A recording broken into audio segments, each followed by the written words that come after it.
Friends and family gathered to remember JJ, a 12-year-old boy who tragically took his own life, the important message his parents want to send. And tragedy in Kalamazoo. Friends and family of victims now asking why. How a community is still coming to grips with what happened. Plus, a race to the finish, why NASCAR fans are calling this year's Daytona 500 one of the greatest finishes in history. And dry and warmer weather this week. When we could see the next chance of rain, I'm tracking it for you. ABC News at 5 starts in 60 seconds. This is ABC 10 News at 5. JJ, I love you. Your family loves you. And we miss you more than you will ever know. Friends and family remember a 12-year-old boy they love very much. Joshua Anderson, or JJ, was popular among his classmates and close to his brothers and sisters. It is why it's even harder for those who know him to come to grips with losing JJ way too soon. But first, we begin with breaking news out of Vallejo. One person is dead, another injured after a car crashed into a building. This happened around 3:30 along Sacramento Street. No word yet on what caused the crash. We'll, of course, keep you updated with the very latest information as it comes into our newsroom. And back to our top story in Sacramento. Friends and family gathered to remember JJ, the middle schooler who took his own life more than a week ago. Today, his friends and family regretted not doing more to prevent his suicide. ABC 10's Bianca Grollo shows us how much he is missed. The cheers are for JJ Anderson on a day when those who love him got together to celebrate him. But the tears were inevitable. JJ was my angel, my son, my best friend. Especially when his dad spoke from the heart about his 12-year-old son's suicide. The only thing I couldn't do was to protect him. I failed to keep him safe. I failed to keep him from harming himself. And I will never forgive myself for not being there when he needed me the most. JJ took his own life over a week ago. Today, the seats in the chapel were not enough for all the friends and family who came to say goodbye. Seeing everybody out here is amazing. It just heightens the question, why?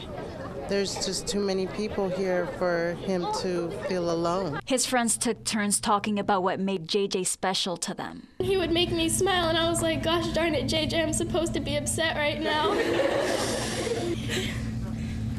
We miss you, JJ. He had a close group of friends that called themselves Jack because of their initials. J was for JJ. There's a lot of things that me and Chris wish we could have said before he made a decision. A decision that left his parents wishing they could turn back time. I can only hope that whatever pain, whatever stress, and whatever it was that was hurting him in life, he has found peace with, and that he knows that I love him and miss him and would do anything to have him back. Bianca Grollo, ABC 10 News. And JJ's parents say he texted a friend 2 days before he took his own life saying he was contemplating suicide. They want this to be a lesson to everyone to speak up on behalf of their loved ones so that JJ's story does not repeat itself. According to the California Department of Mental Health, suicide is the third leading cause of death among adolescents. But there's lots of resources out there as well. One way to get help is the National Suicide Hotline, 1-800-273-TALK and 1-800-SUICIDE. And there's also lots of local agencies out there that offer help and also resources. We have a full list of them online at abc10.com. Meanwhile, some top stories we're following. Sacramento police are looking into what caused a man to die while in their custody. Sacramento police arrested 31-year-old Edward Curry for drug possession just before 9 Saturday night along Northgate Boulevard. He then suffered a medical emergency when he was being taken to the Sacramento County Jail. No word yet on the cause of death. A dramatic scene this morning along the Yolo Causeway after a moving truck crashed into the ditch below. ABC 10's Irene Cruz shows us what happened as firefighters pulled the truck driver to safety. He's very lucky after the distance of the fall and the fire and all that. A dramatic scene on the Yolo Causeway this morning. A moving truck went over the side, crashing several feet below.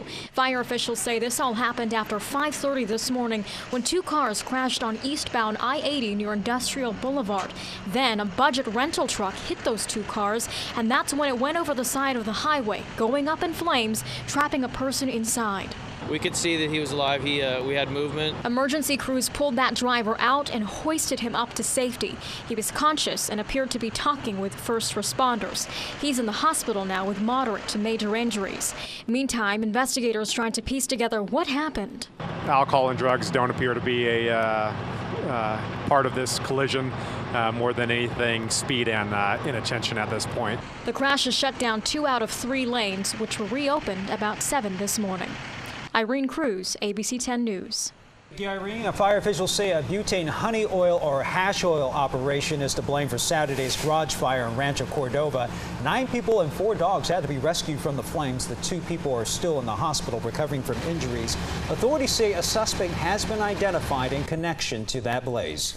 And switching now to our weather. What a beautiful Sunday all across the valley. You can see the sun just touching the new Golden One Center there. We're taking a live look at a downtown Sacramento. But the question is, will this break continue? Michelle Apon is here to talk a little bit more about those warm temps and some possible rain on the way. Possible rain by the end of the week, probably on Saturday and maybe Sunday. But I do want to talk about the warmer temperatures that we had this afternoon and the sunshine we've had for much of the day. Here's a live look from our Cal Expo camera looking at downtown Sacramento. That sun is shining brightly and that sunset will be in less than an hour. So share your weather photos with us. Temperatures right now are still mild and a few degrees above where we should be for this time of year. Sacramento 64 degrees, Stockton, Modesto lower 60s, the same for Marysville. In Tahoe upper 40s as of right now. And the winds are light, but it's going to be a different story for tomorrow. It's going to be on the breezier side, especially when you drive home for tomorrow evening. But as you make your plans for the rest of the evening, plan on some lower 50s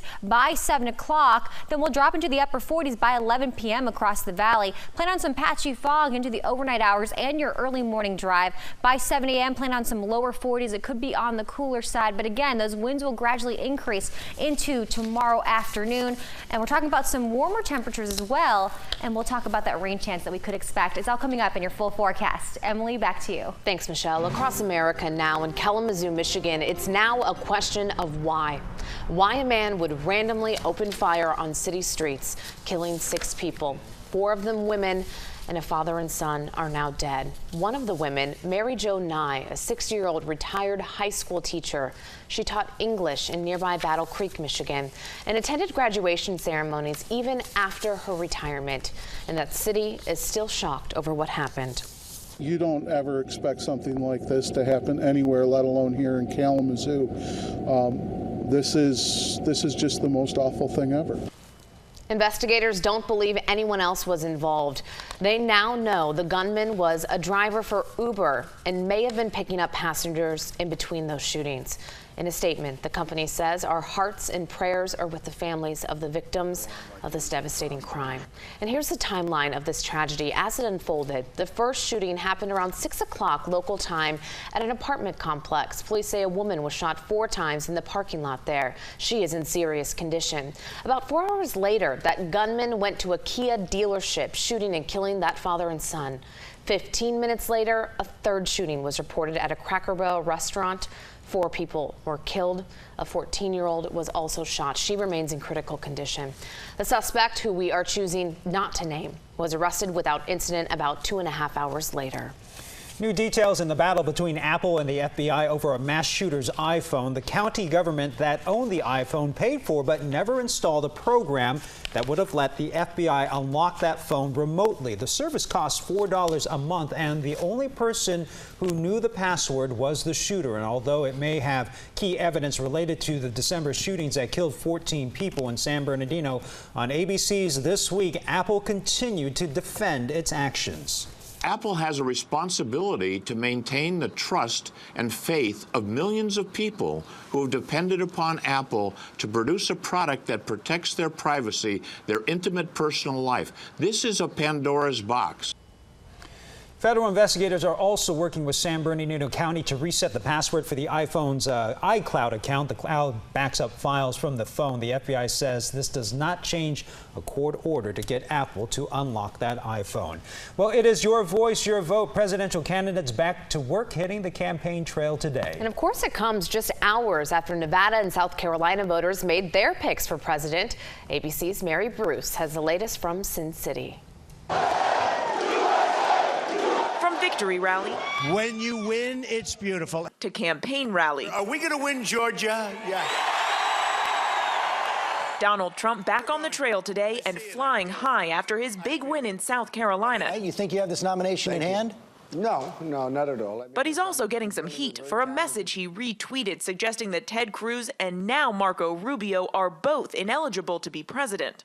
I have 14 million people between Twitter and Facebook and Instagram, and I retweet things and we start dialogue. Rubio, who finished second in South Carolina, responded. This is a pattern. This is a game he plays. The Florida senator then went after the GOP frontrunner on foreign policy.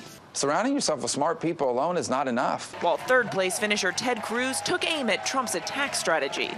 Donald devotes all of his time and energy, all of his money to attacking me. The South Carolina race claimed one campaign, Jeb Bush calling it quits. But John Kasich and Ben Carson both vowing to stay in. Thank you, Nevada. Thank you so much. For the Democrats, Hillary Clinton, hoping to gain ground after her big win in Nevada, gave her victory speech, then flew to Texas. Is this a great night or what? Hello. Bernie Sanders went straight to South Carolina after coming in a strong second place. Today, he told CBS's Face the Nation he's now looking to Super Tuesday. We're in this race to win. And I think on Super Tuesday, for example, you're going to see some major victories. Sanders also touted his support among Latinos in Nevada. But Clinton won with African-American voters, a group which makes up a large portion of the electorate in South Carolina, where she holds a commanding lead. Mary Bruce, ABC News, Las Vegas. And meanwhile, Republican presidential hopeful Ben Carson held a campaign event in Reno this afternoon. And although many experts are now calling this a three-man race, Carson only got 7% of the South Carolina primary. The Nevada Republican caucuses is this Tuesday. Voters will take a paper ballot poll to determine how many delegates each candidate gets. Nevada is worth 30 delegates at the Republican National Convention. And stay with ABC 10 for continuing coverage on the presidential race. You can always find the latest on abc10.com. Of course, don't forget our Facebook and Twitter accounts as well. And it's now more common than going to an ATM. But there's also someone else who loves online banking, and that's hackers. What you can do to protect your accounts and your money. And speaking of money, did you recently buy a Powerball ticket? You may be $400,000 luckier.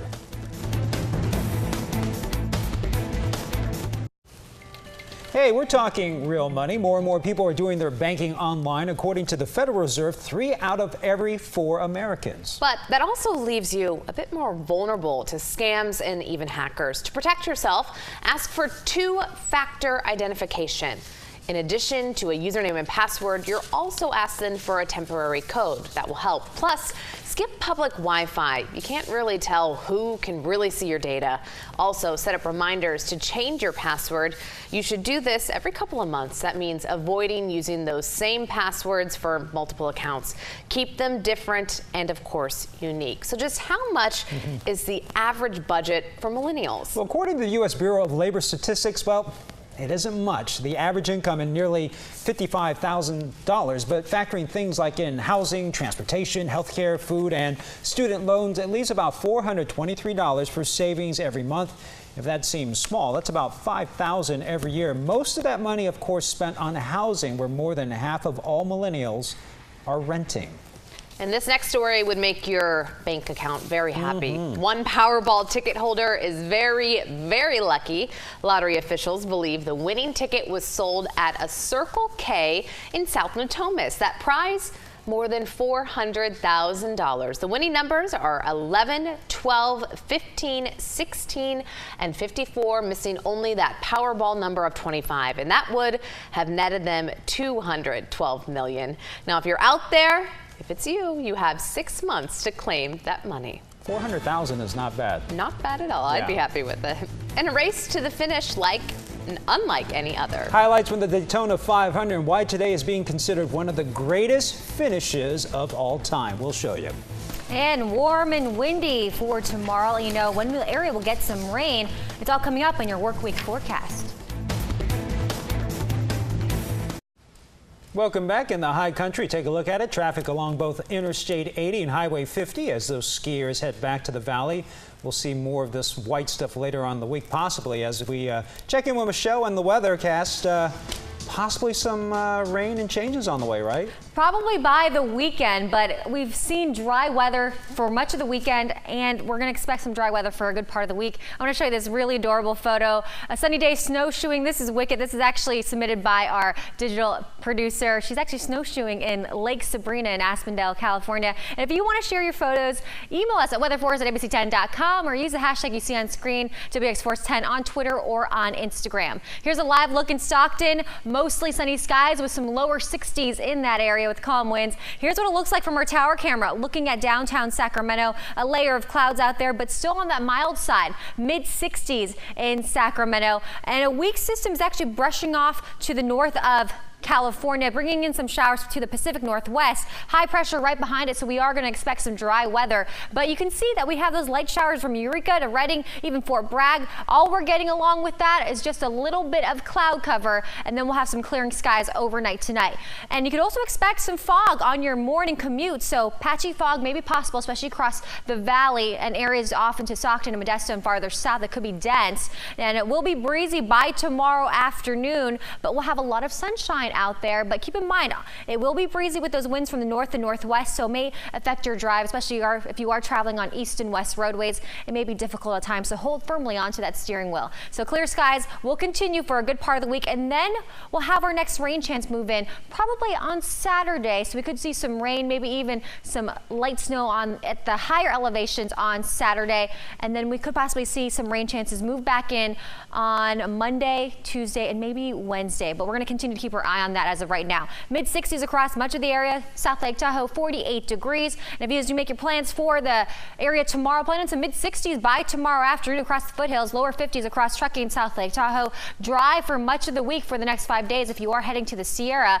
And we're looking at some lower 70s if you are heading westbound to the Bay Area for tomorrow. Looking at some temperatures into the lower 70s across Stockton and Modesto. Don't forget patchy fog tomorrow morning for those areas. Lower 70s across Sacramento and the surrounding region. And it's going to continue to stay into the lower to mid 70s. And it's above average for this time of year, about 5 to 10 degrees above average. And again, shower chances return on Saturday and maybe into early next week. Too far to say, but we are hopeful that we could possibly see some rain for next Saturday. We definitely need it. I'm enjoying the nice weather. I'm out walking the dog. You see people going for jogs. I mean, it's just beautiful outside right now. Everyone just seems so much happier. I think it puts people in a really great mood. It really does. All right, thanks, Michelle. And a lot of people are excited about the Academy Awards next week. I know we are. How a group of directors struck gold with an Oscar-themed video game featuring Leonardo DiCaprio. But first, what's ahead on World News Tonight? Emily and Ryan, good evening. Coming up on World News Tonight, Trump takeover and Hillary Clinton cooling the burn. The new look of the presidential race tonight. Also, the deadly rampage and an Uber driver under arrest, and one of the biggest sellers of hoverboards, telling customers to stop using them. That's after ABC 10 News at 5.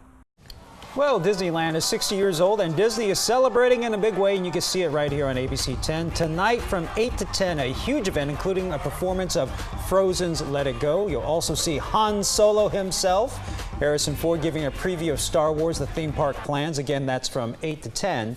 Right here on ABC 10. Now look at what's trending right now, a memorable finish at the Daytona 500. And here they come to the line. This is the finish of the Daytona 500. Side by side, bouncing off each other. Unbelievable. I think it was Denny Hamlin. Oh, you make the call on one of the greatest finishes of all time. Denny Hamlin holding on Martin Truex Jr. by inches. Check it out. It is the closest finish in the race's history. Wow. We'll break down all the highlights at ABC 10 News at 6. And, of course, the boys will have it tonight on the Toyota Sports Extra. And in like seconds of seconds. That's just so crazy. And as we wrap up ABC 10 News at 5, how about an Oscars-themed arcade game called Leo's Red Carpet Rampage? The goal, Marvel to make a run for the Ultimate Movie Award as actor Leonardo DiCaprio. And Digital Leo runs down the red carpet, avoiding obstacles like icebergs and photographers. It was all put together by a group of London-based directors, and the game racked up 6,000 plays a minute just hours after it was launched. I love that it's 2D. I'm sure you get that on an app somewhere, I guess. Oh, who cares? That is crazy. Yeah, fun I was stuff. wondering if the icebergs were because of Titanic. I guess so. If that was, who knows? Hey, and speaking of Oscars, you'll want to stick around for a special edition of Jimmy Kimmel Live. Jimmy will welcome guests Ben Affleck, Tracy Morgan, J.K. Simmons, Nathan Lane, Matthew Broderick, Jesse Eisenberg, and a whole lot more. You can catch it after the Academy Awards on ABC 10. That, of course, is next Sunday. Isn't that going to be exciting? Yeah, it's going to be good stuff. Have you seen most of the movies? Are you guys all caught up? No. I'm really bad about that kind of stuff. I'm trying to catch up, too. That's even on there. Is it? Hey, well, that's it for us. We'll see you tonight at 6.